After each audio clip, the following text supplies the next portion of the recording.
Hello learners. आशा करता हूँ आप सभी स्वस्थ हैं।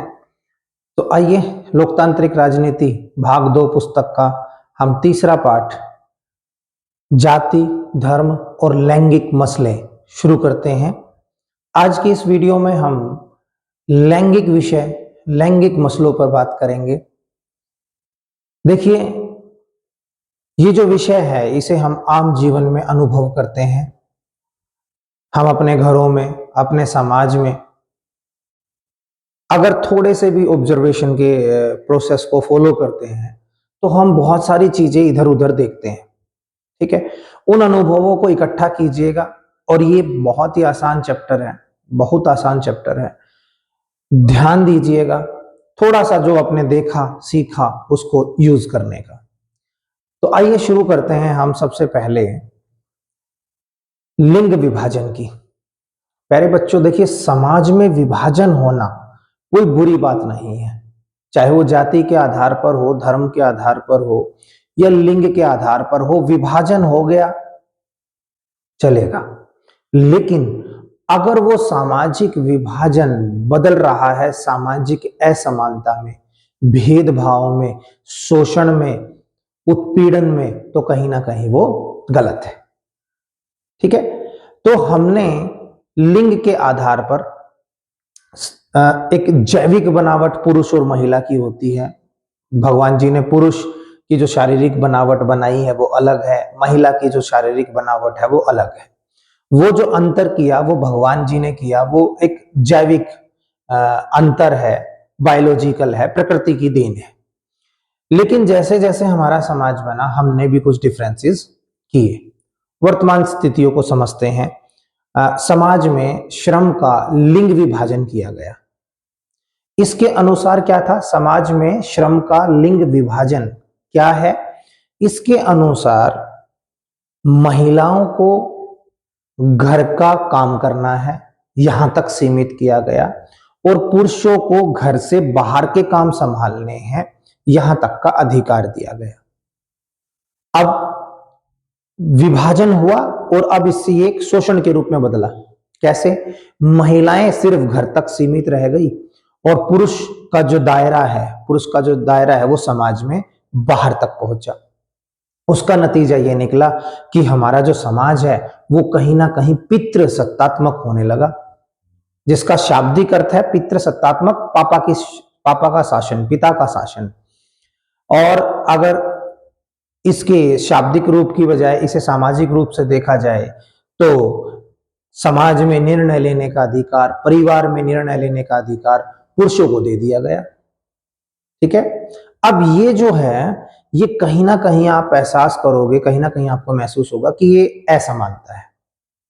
ठीक है, श्रम का लैंगिक विभाजन करना, महिलाओं को सीमित कर देना, उसके बाद पितृसत्तात्मक समाज होना, सभी निर्णय पुरुषों द्वारा लिया जाना, ये असमानता का व्यवहार नजर आ रहा है। इसके साथ साथ जब हम साक्षरता दर देखते हैं कि महिलाएं ज्यादा पढ़ी हुई हैं या पुरुष ज्यादा साक्षर हैं, तो वहां पर भी जो डाटा है वो हमें बताता है कि पुरुषों की साक्षरता दर अधिक है और महिलाओं की कम है। इसके साथ साथ महिलाओं की उच्च शिक्षा में भागीदारी अगर देखेंगे, यानी कि 12वीं कक्षा पास करने के बाद बेटियां कितनी उन्हें अपॉर्चुनिटी मिलती है उच्च शिक्षा में जाने की, तो वो भी बहुत कम मिली है। ठीक है, इसका जो नेगेटिव इफेक्ट पड़ा है वो ये पड़ा है कि ऊंचे पदों पर या ऊंचे वेतन वाले पदों पर जो बेटियां हैं वो नहीं पहुंच पाती हैं, वो उच्च शिक्षा ले नहीं पाती। इसके अलावा देखा गया कि असमान वेतन है। किसी भी कार्य के लिए जो महिला और पुरुष का वेतन है उसमें अंतर है। कहीं कहीं तो देखा गया कि 20% से 40% तक का अंतर है। अगर एक पुरुष को कोई काम करने में 100 रुपए मिल रहे हैं, वही काम करने में महिला को 80 रुपए मिल रहे हैं, तो असमान वेतन की स्थिति आई। उसके अलावा प्यारे बच्चों, लिंग अनुपात पे अगर आप नजर डालेंगे, भारत के लिंग अनुपात का मतलब है 1000 पुरुषों पर महिलाओं की संख्या। तो 2011 की जनगणना के अनुसार भारत में जो लिंग अनुपात है वो 943 है, यानी कि 1000 पुरुषों पर 943 महिलाएं हैं। इसके साथ साथ अगर कुछ विशेष राज्यों में आप चले जाओ, हरियाणा पंजाब में चले जाओ, तो ये लिंग अनुपात और भी कम है। दिल्ली में भी ये लिंग अनुपात कम है। तो ये कहीं ना कहीं दर्शा रहा है कि महिलाओं की संख्या भी घट रही है। ठीक है, अब इसका जो कारण है वो है लड़के की चाह। तो ये भी एक सामाजिक असमानता का एक आधार बना कि भाई हमें जब बच्चा जन्म ले रहा है तो हमें चाहिए भैया लड़का, हम लड़के को प्रेफरेंस देते हैं। ठीक है, आपने विभिन्न संस्कृतियों में देखा होगा कि जैसे लड़का अगर जन्म लेता है तो घर वाले थोड़ा सा ज्यादा खुश होते हैं, इवन थाली बजाते हैं, लेकिन लड़कियां जब जन्म लेती है तो कोई थाली नहीं बजाता है ना। तो कहीं ना कहीं थोड़ा सा ये भाव है कि लड़का पैदा हो जाए। अब उसी के चक्कर में क्या शुरू हुआ, कन्या भ्रूण हत्या। इसमें क्या होता है, बच्चे के जन्म लेने से पहले ही उसका लिंग जांच करवा लिया जाता है कि वो लड़का है या लड़की, और अगर वो भ्रूण लड़की का है तो उसे पेट में ही गर्भपात करा दिया जाता है। अब ये तो दिखाई दे रहा है असमानता। क्या ये शोषण नहीं है? क्या ये उत्पीड़न नहीं है? क्या ये भेदभाव नहीं है?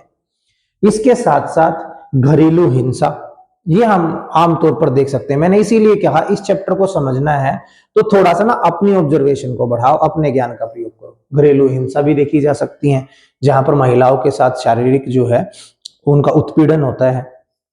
इसके अलावा जब राजनीति में देखोगे तो राजनीति में भी महिलाओं का प्रतिनिधित्व बहुत कम है। जैसे कि आपने जाना था कि 2024 के जो लोकसभा चुनाव हुए, उन लोकसभा चुनाव में भी महिलाएं जीत कर आई केवल 78। ठीक है, और अगर परसेंटेज देखें तो वो 15% के करीब है, 14 पॉइंट कुछ परसेंट है, 15 मान लीजिए। अगर राज्य के सरकारों में देखोगे तो ये जो परसेंटेज है कई राज्य सरकारों में ये 5% से भी कम है। इसका मतलब महिलाओं को राजनीति में भी समानता का अधिकार नहीं मिला है, वो जीत नहीं पाती है। मसल पावर लगा लीजिए, मनी पावर लगा लीजिए, या पितृसत्तात्मक समाज लगा लीजिए, या सामाजिक जो व्यवहार है वो लगा लीजिए, कहीं ना कहीं महिलाएं पीछे रही है। ठीक है, तो ये लिंग के आधार पर भेदभाव हुआ, लिंग के आधार पर असमानता का व्यवहार हुआ। अब बात करते हैं कि लोकतंत्र में इसकी अभिव्यक्ति कैसे हुई। देखिए बेटा, लोकतंत्र की यही खूबसूरती है कि जब भी हमें लगता है कि कुछ गलत हो रहा है तो उसका विरोध का जो अवसर है वो भारत के लोगों को मिलता है।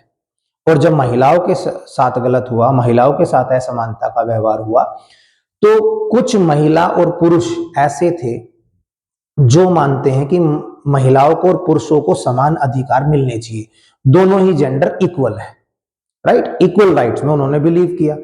तो ऐसे पुरुष या महिलाएं जो पुरुषों और महिलाओं के समान अधिकारों के पक्ष में हैं, उनको बोलते हैं नारीवादी।